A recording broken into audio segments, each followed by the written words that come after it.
Malaysia meraih kejayaan lagi selepas menang di Mahkamah Perancis dalam kes tuntutan kumpulan Sulu sekaligus mematikan gerakan mereka untuk merampas aset diplomatik kerajaan Malaysia. Menteri di Jabatan Perdana Menteri Undang-Undang dan Reformasi Institusi, Datuk Seri Azalina Othman Said berkata, keputusan itu selepas mahkamah semalam merekodkan penarikan balik oleh pihak penuntut warga Filipina bagi prosiding rampasan aset bangunan terbabit.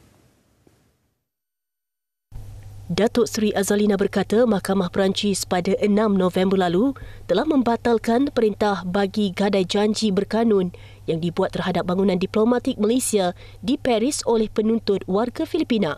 Justru kedua-dua keputusan membebaskan kerajaan Malaysia daripada cubaan tidak sah oleh warga negara Filipina itu untuk merampas aset diplomatik Malaysia di Perancis secara menyeluruh.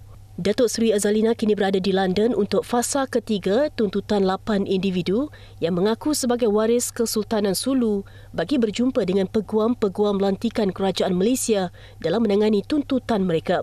Seterusnya menyangkal taktik dan hujahan mereka secara komprehensif.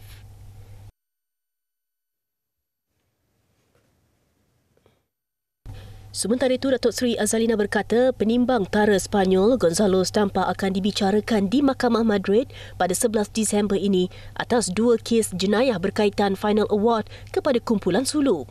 Katanya Mahkamah Madrid sendiri telah menyiasat dan mengeluarkan tuduhan ke atas kesalahan yang dilakukan oleh Stampa.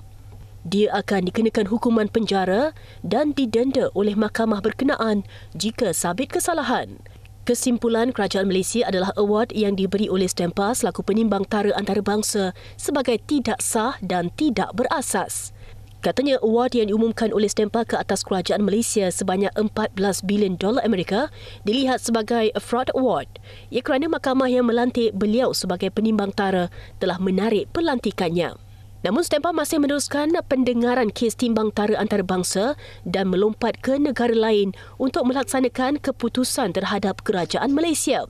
Malaysia kini dalam proses membatalkan award akhir lebih RM62 bilion yang diberikan oleh Stampa dalam kes yang dibawa oleh 8 individu mendakwa sebagai waris Sultan Sulu.